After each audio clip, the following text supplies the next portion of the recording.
BNP chairperson Khaleda জিয়ার সঙ্গে সাক্ষাৎ করেছেন জামাতে ইসলামের আমির শফিকুর রহমান।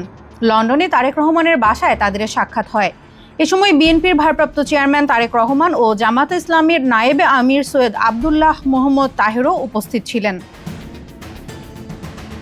বিএনপির সূত্র মতে গত 13 এপ্রিল যুক্তরাজ্যের লন্ডনে চিকিৎসাধীন সাবেক প্রধানমন্ত্রী খালেদা জিয়ার সঙ্গে জামাতে ইসলামী নেতাদের এই সাক্ষাৎ হয়েছে। প্রায় 2 সপ্তাহের সফর শেষে 14 এপ্রিল সকালে দেশে ফেরেন শফিকুর রহমান।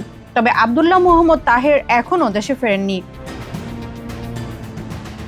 এ বিষয়ে জামাতের আমির বলেন, বেগম জিয়ার সঙ্গে দেখা করেছি, আমরা একসঙ্গে অনেকদিন কাজ করেছি। উনি অসুস্থ, ওনার খোঁজ খবর নেই আমাদের নৈতিক দায়িত্ব। বহুদিন পর আমাদের দেখা হয়েছে, আমরা ওনার জন্য দোয়া করেছি, ওনার কাছে দোয়া চেয়েছি।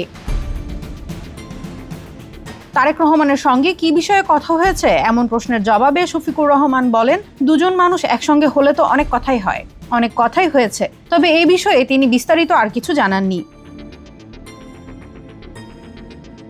গেল 4 এপ্রিল ব্রাসেলস সফরে যান শফিকুর রহমান। তার সঙ্গে ছিলেন দলের নায়েবে আমির আবদুল্লাহ মোহাম্মদ তাহের ও আমিরের আন্তর্জাতিক বিষয়ক উপদেষ্টা মাহমুদুল হাসান। ব্রাসেলসে ইউরোপীয় ইউনিয়নের সদর দপ্তরে একাধিক ব্যক্তিদের সঙ্গে বৈঠক ও সৌজন্য সাক্ষাৎ করেন জামাত আমির। ইউরোপীয় পার্লামেন্টের সাউথ এশিয়ান ককাসের এমপিদের সঙ্গে বৈঠকের পাশাপাশি ইউর ইন্টারন্যাশনাল অ্যাফেয়ার্সের সাউথ এশিয়া ডেস্কের কর্মকর্তাদের সঙ্গে পৃথক বৈঠক হয় জামাত প্রতিনিধি দলের। ব্রাসেলস থেকে জামাতের আমির শফিকুর রহমান ও নায়েবে আমির আবদুল্লাহ মোহাম্মদ তাহের লন্ডনে যান।